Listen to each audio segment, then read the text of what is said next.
On December 4th, 1909, Toronto Varsity took on the Toronto Parkdale Canoe Club Intercollegiate Rugby Football Union Championship. But what made this championship more special than the previous years was it was the first one being played for the Grey Cup, which is now played for every year and given to the winner of the Canadian Football League. But it had its humble beginnings over 100 years ago. Today we're going to dive into this first game and how the Grey Cup got started today on Daily Sports History.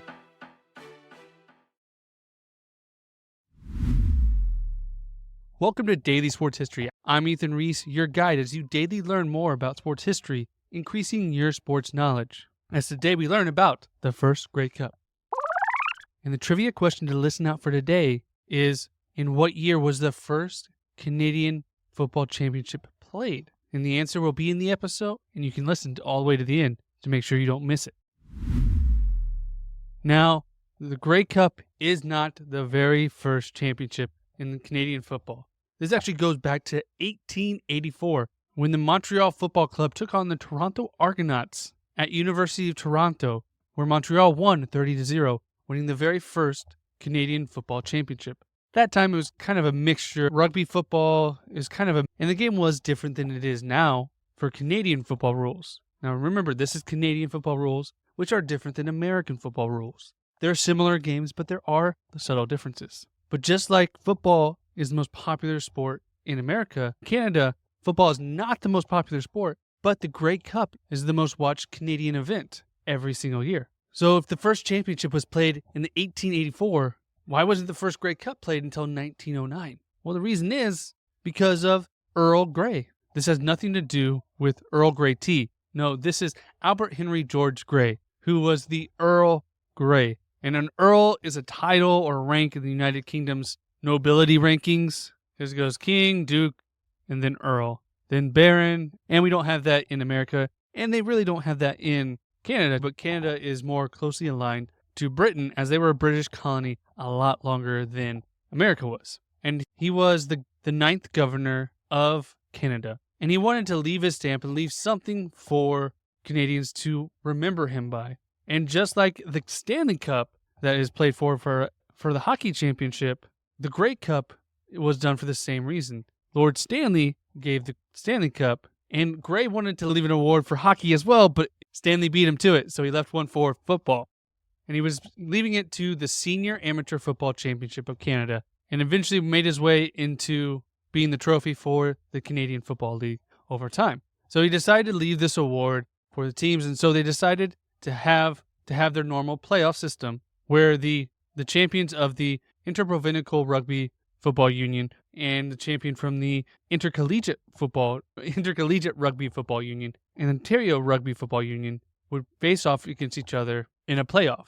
And what's interesting is some of these teams are still around today. The Hamilton Tigers, the Ottawa Rough Riders, the Toronto Argonauts, those teams are still around in the CFL to this day. So each of them had their playoffs. And there was a play-in game where the Ottawa Rough Riders played the Hamilton Tigers, and the winner took on the University of Toronto. And that was the Rough Riders, where the University of Toronto beat them 37-7. And then the Toronto Parkdale took on the Toronto Amateur Athletic Club.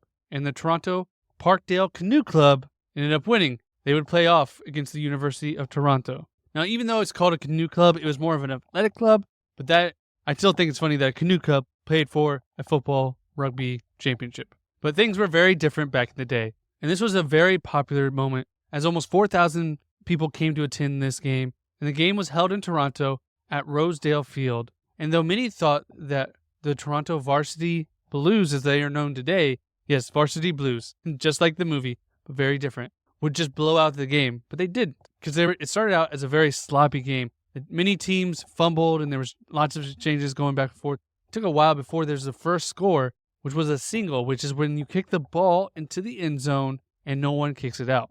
And that was the first score of the game done by the Toronto varsity team. And then they would have a 10-score run, and at the end of the first quarter, it'd be 6-0, with Toronto varsity being in the lead. Then in the second one, the Canoe Club would actually return a fumble for a conversion, although their convert failed. So they ended up with a score 6-5 heading into halftime. And that was really when the Toronto varsity really took over. They returned a fumble, and that gave them the lead 12-5. And then they would have 4 singles for the rest of that third quarter, and the Canoe Club would only get 1 single.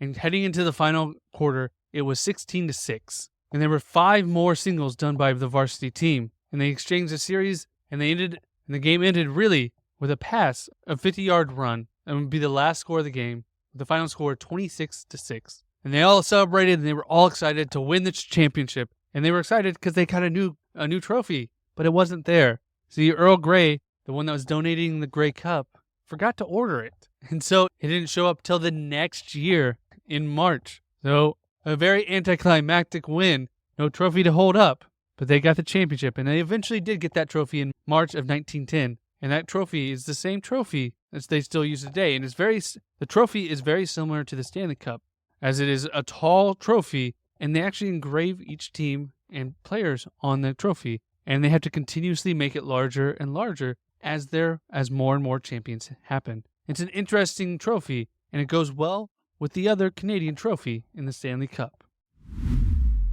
And if you want to learn more about the CFL, check out Two and Out CFL podcast, where the hosts Travis and Sheldon take you on a focus from fantasy to football news and everything in between to get you all ready for everything you need to know about Canadian football. And we'll put a link in the description below for you to check them out.